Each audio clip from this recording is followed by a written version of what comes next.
Sometimes angels don't come down from heaven with wings. They appear as ordinary people holding out their hands in the quietest moments of our pain.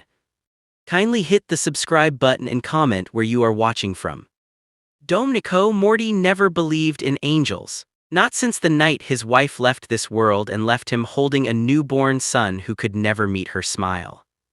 The billionaire, known across Europe for building luxury resorts that dripped with extravagance, had everything a man could ever desire except peace in his own home. And when his only child, Matteo, was diagnosed with autism at the age of 3, peace turned into something he could only read about in books. For years, Domenico had tried therapies, special schools, endless nannies who came and went, each one leaving with the same excuse whispered in guilt. He doesn't listen, he doesn't respond, I can't handle him. Now at 8 years old, Matteo sat in silence most days. He rarely looked at his father, never said Papa, and often refused to eat unless his late mother's lullaby played faintly in the background. It broke Domenico in ways he never admitted to the boardroom. To the world, he was a giant, sharp suits, sharper words, ruthless in negotiations. But at night, when the chandeliers dimmed and the villa echoed with silence, he was just a broken man with a child who stared past him as though he were invisible. That morning in Milan was no different. Matteo, you must eat. Domenico's voice cracked more than he wanted it to. The boy only pushed the plate away, eyes fixed on the corner of the room, rocking slightly as he often did when overwhelmed. Domenico's chest tightened. He was late for a meeting yet again. The house staff watched from a distance, helpless, unwilling to step in. Slamming his palm against the table, Domenico rose abruptly. What kind of father am I if I can build empires but cannot feed my son? With frustration boiling, he decided on something uncharacteristic. He would take Matteo out, away from the walls that only reminded them both of absence and failure. Come, figlio mio, he whispered, softer this time, kneeling beside the boy. Let's go. Matteo blinked, expression blank, but when Domenico held out his hand, tiny fingers wrapped around it. That alone felt like a small miracle. They drove through the bustling streets of Milan, where high fashion walked the sidewalks and luxury cars hummed beside them. But Domenico wasn't looking for luxury today. He stopped in front of a small, almost hidden cafe near the train station, a place he had never noticed before. It was not gilded with marble floors or crystal chandeliers. The paint was chipped and the signboard hung slightly crooked, yet something about its warmth, the smell of fresh bread escaping through the door, drew him inside. A little bell chimed as they entered, and that was when Domenico saw her. Amara Johnson. A young waitress with skin as radiant as polished mahogany and eyes that carried both exhaustion and kindness. She was not Italian, her accent hinted at somewhere far, Nigeria perhaps, but she spoke fluent Italian as she greeted them with a smile that reached her soul. Buongiorno signori, table for two. Domenico nodded, pulling Matteo closer. The boy clung tightly to his sleeve, burying his face. Amara crouched low, leveling her eyes with the child without forcing his gaze. Ciao Piccolo, would you like to sit by the window? The sun is gentle today. Her tone was soft, almost like a lullaby itself. Matteo didn't answer, of course, but he didn't recoil either, and that, Domenico noted with a strange jolt, was unusual. They sat. Domenico ordered nothing extravagant, just pasta and juice, but as soon as the food arrived, the battle began. Matteo shook his head violently, covering his mouth, tears forming in frustration. Domenico's jaw clenched as whispers began to stir from nearby tables. He could feel the eyes, the silent judgment of strangers who saw only a spoiled boy and a powerless father. Not again, not here. He reached for the spoon, determined to coax his son, but before he could, Amara stepped forward quietly. Permesso, signor, she asked gently. Something in her voice disarmed him. Against his instincts, he nodded. She didn't take the spoon immediately. Instead, she pulled a chair close and sat across from Matteo, not towering over him like others did. From her apron pocket, she brought out a tiny napkin and began folding it slowly, carefully, into the shape of a bird. Matteo's rocking slowed, his eyes shifted, curious. This little bird, Amara whispered, placing it gently on the table, is very hungry, but he cannot eat alone. Will you help him? For the first time in months, Matteo reached forward not for the food but for the paper bird. His small fingers brushed it and a faint sound escaped his lips. It wasn't a word, but it was something. Amara smiled, unhurried. She dipped the spoon into the pasta, brought it near the bird and pretended to feed it. Then she guided it toward Matteo. And he opened his mouth. The cafe seemed to freeze in disbelief. Domenico, who had spent years watching meals end in tears and anger, could only stare. His son, his silent, unreachable son, was eating. One spoon, then another. Amara never rushed, never forced. She hummed softly as she fed him, an African melody unfamiliar yet soothing, like a song carried by the wind from another world. By the fourth spoonful, Matteo leaned toward her, almost as though he trusted her completely. Domenico's chest tightened painfully. He turned his face slightly, blinking rapidly. "Don't cry here, not in front of strangers." But his heart was breaking open. When Matteo finally pushed the plate away, half finished but more than he'd eaten in weeks, Amara dabbed his lips gently with a napkin. "Bravo," she whispered, her smile tender. "You did so well." Matteo's lips twitched, not a full smile but enough to make Domenico gasp inwardly. He had never seen that expression directed at anyone but his late wife's portrait. Domenico rose abruptly, pulling Amara aside. His voice trembled in a way that startled even him. How did you do that?" Amara shrugged lightly, though her eyes glistened. "I grew up with a little brother. He was different. People didn't understand him, but sometimes all they need is patience and a little imagination." Her words struck deep. Patience, imagination, two things Domenico had buried beneath schedules, therapies, and wealth. For the first time in years, he felt like maybe, just maybe, he wasn't entirely failing his son. He pulled out his wallet instinctively. "How much do I owe you?" Amara placed her hand gently over his, shaking her head. "No, signor, some things cannot be paid for." Her humility silenced him. Men bowed to his money, women sought his wealth, entire cities moved when he signed papers. But here was a waitress refusing what billions could buy. It shook him more than he cared to admit. As he left the cafe with Matteo, Domenico glanced back. Amara was clearing tables, her back straight though her uniform was faded, her shoes worn. She looked tired, far too tired for someone so young. And yet, when Matteo glanced once more toward her before stepping outside, Domenico knew with a certainty that frightened him. This woman had just shifted something in their world. That night, as he tucked Matteo into bed, Domenico whispered, "Domani torneremo, figlio mio. Tomorrow we will return." And though Matteo said nothing, his small hand squeezed his father's finger tighter than usual. For the first time in years, Domenico slept with hope flickering in his chest. The next morning, Domenico kept his promise. "Papa, why here?" asked his assistant over the phone, puzzled when she heard his plans to skip the board meeting.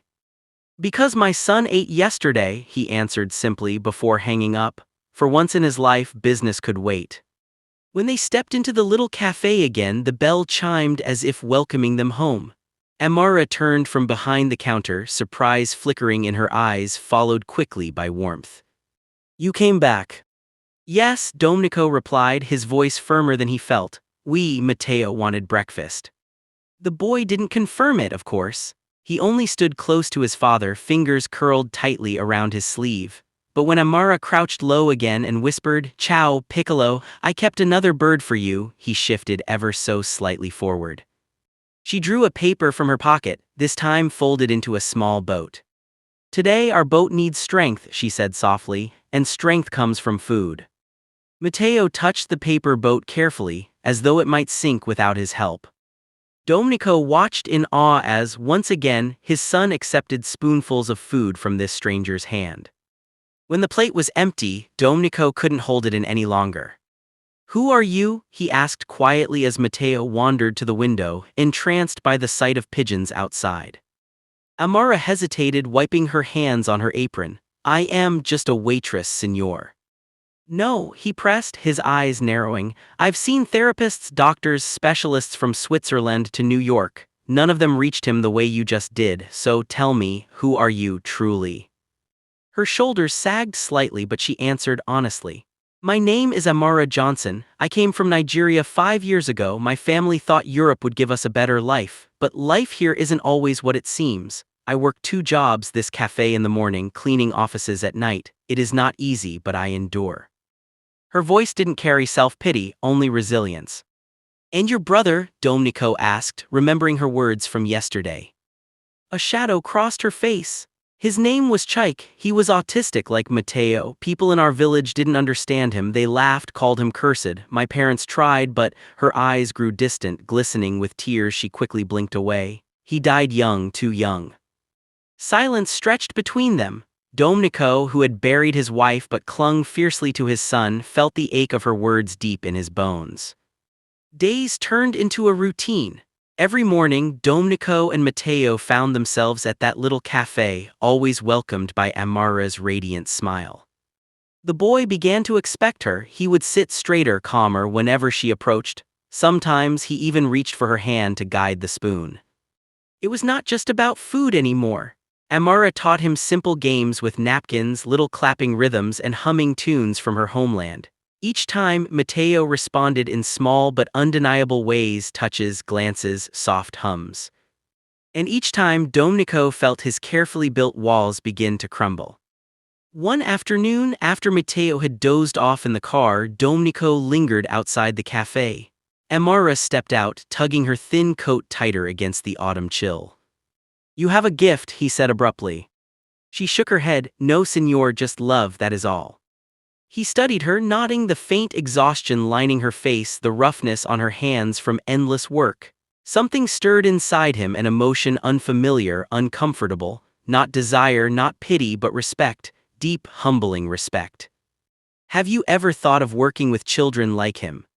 She let out a soft laugh. Dreams do not pay rent in Milan, this cafe barely does.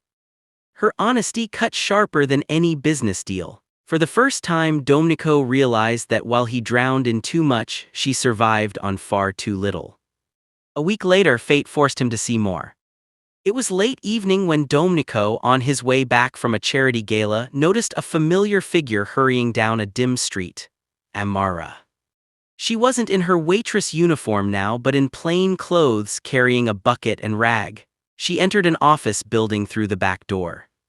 Curious, Domenico parked and followed discreetly. Inside, he found her scrubbing floors under harsh fluorescent lights, her movements tired yet determined. When she noticed him, her eyes widened. Signor Morty, what are you doing here? I could ask you the same, he replied gently. She straightened, embarrassed. I told you 2 jobs, this one pays for my tiny apartment. Without it, I would be on the street. Domenico's chest tightened. A woman who had given hope to his son was bending her back for pennies, unseen, unnoticed. Why didn't you say something? He asked.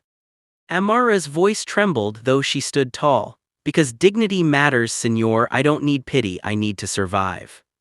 Her words pierced deeper than he expected. He, a billionaire, had never known survival in that sense. He had only known empire building.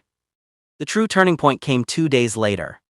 The cafe was unusually crowded, the hum of voices thick. Matteo, overwhelmed, began rocking violently, covering his ears. Domenico reached for him, panic rising. This was the moment when meltdowns usually spiraled beyond control. But before it could escalate, Amara appeared. She knelt beside Matteo, humming that same African melody, swaying gently. To Domenico's astonishment, the boy mirrored her rocking, then gradually slowed. His hands dropped from his ears, his breathing steadied. Then, clear as dawn, a single word slipped from his lips. Be bird. It was broken, fragile, but it was a word. The cafe fell into stunned silence. Domenico froze, his heart hammering. His son had spoken. Tears blurred his vision as he dropped to his knees beside them. Matteo, figlio mio. The boy didn't repeat it, but he leaned against Amara's shoulder, calm again. Domenico covered his face with his hand, unable to contain the sob that escaped. He hadn't cried in years, not since his wife's funeral, but here, in this small cafe, surrounded by strangers, he wept openly. And Amara, this young black waitress with nothing but patience in her pocket, had given him a miracle money could never buy. That evening, after Matteo was safely asleep at home, Domenico made a decision. He returned to the cafe just as Amara was wiping down tables. She looked up in surprise. "Signor Morty." He took a deep breath. "Amara, I want to hire you." Her brow furrowed. "Hire me?" "Yes, not as a waitress, as Matteo's companion, his guide. You've done more for him in 2 weeks than anyone has in 8 years. Whatever you earn here, I will triple it." Shock flickered across her face, followed by hesitation. "Signor, I am not offering charity," he interrupted, his voice steady. "I am asking for help. My son needs you. I need you, please." Amara's lips trembled, torn between the dignity she clung to and the undeniable truth of his words. "I will think about it," she whispered finally. Domenico nodded, relief flooding him. "That is all I ask." As he left, he glanced once more at her, standing under the dim cafe light, tired yet radiant, hesitant yet strong. For the first time in years, Domenico Morty, a man who believed nothing could surprise him, felt the ground shifting beneath his feet. And deep inside he knew, this was only the beginning. Amara didn't sleep that night. She sat by her small window overlooking the narrow Milan street, the hum of scooters fading into silence, staring at her worn hands. Domenico's offer echoed in her ears, "Not charity, help me help my son." It was tempting, more money than she'd ever dreamed of, enough to send home, enough to breathe without fear of rent, but fear clawed at her heart. What if she failed him? What if she wasn't enough for Matteo? Or worse, what if others saw her, just a black immigrant waitress daring to stand beside one of Italy's most powerful men? Still, when she thought of Matteo's soft voice whispering "bird," the answer settled in her chest. She couldn't walk away. The next morning, when Domenico arrived at the cafe, Amara met him with nervous determination. "I will do it," she said. "I will work with Matteo, but on one condition." Domenico raised a brow. "Name it." "That you let me be myself. I am not a trained therapist. I cannot follow manuals. All I have is patience and love. If that is not enough." He cut her off gently. "It is more than enough. It is exactly what my son needs." And just like that, her life changed. But the world did not take kindly to change. When Domenico's board members learned of his new employee, whispers began. "A waitress, an immigrant, he's lost his mind." Even his sister Isabella stormed into his villa one evening, furious. "Domenico, think this woman, what do you even know about her? She could be using you, using Matteo. You cannot risk your reputation, your empire, for a stranger." Her words sliced sharp, but Domenico stood firm. "I have built empires and buried love, Isabella, and in all these years no one has touched my son's heart the way she has. If the price of that is reputation, so be it." Amara overheard, standing quietly in the hall. Tears burned her eyes, not from insult but from the shocking realization this man was willing to stand for her, for Matteo. Weeks passed. Matteo blossomed under Amara's care. She taught him rhythm with African drums, simple call-and-response games that slowly coaxed words from his lips. She filled his world with colors, shapes, and music, not pressure, and little by little he responded. The first time he whispered, "Papa," Domenico nearly collapsed to his knees, clutching his son and sobbing openly. "Grazie, Amara," he choked out, his voice breaking. "You have given me back my son." But Amara only shook her head. "No, Signor, Matteo was always there, you just needed someone to unlock the door." Not everyone saw it that way. One evening, after a long day, Amara walked home when two women from the cafe's neighborhood stopped her. "So it's true," one sneered. "The billionaire has taken in a black maid, must be nice sleeping your way into fortune." Amara's cheeks burned. "You are mistaken," she said quietly, trying to walk past. But they laughed cruelly. "Don't play saint, men like him don't see women like you unless they want something." That night, Amara cried alone. She had faced prejudice before, but this cut deeper. Because in the silence of her heart she feared they might be right, not about her intentions but about the world's judgment. The next morning, Domenico noticed her silence, the way her usually warm smile faltered. "What happened?" he pressed. She tried to brush it off, but he persisted until the truth spilled out. His face darkened with rage. "They dare insult you." "Please, Signor," Amara whispered, placing a hand on his arm. "Do not fight them, it is the way of the world." But Domenico shook his head. No, it is the way of cowards, and I will not let cowards define you. That evening, he did something Amara never expected. At a prestigious charity gala, cameras flashing and dignitaries present, Domenico walked in, not with models, not with high society companions, but with Amara by his side. Gasps rippled through the hall, whispers rose like waves. But Domenico ignored them all. He held her hand firmly, guiding her with dignity as though she belonged there, as though she always had. In his speech that night, his voice carried more than business. I have spent my life building palaces of stone and glass. But I have learned through a humble waitress that the true wealth of a man is not measured by gold or power, but by love, patience, and the ability to see humanity in those the world overlooks. The room fell into stunned silence, cameras clicked furiously. Amara stood frozen, tears slipping silently down her cheeks. For the first time, she was not invisible. After the gala, under the moonlit balcony, Domenico turned to her. Amara, you have changed everything, not just for Matteo, for me. Her breath caught, Signor. No, he interrupted firmly, stepping closer.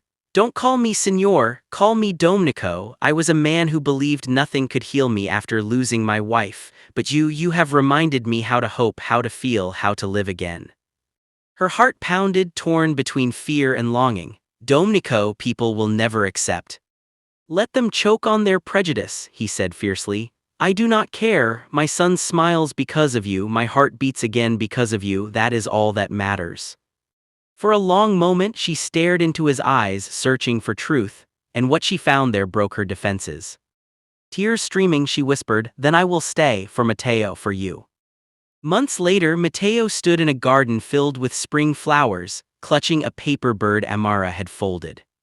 He looked up at his father, then at Amara, and with halting but clear words said, Papa, Mama Amara, bird fly. The world seemed to pause.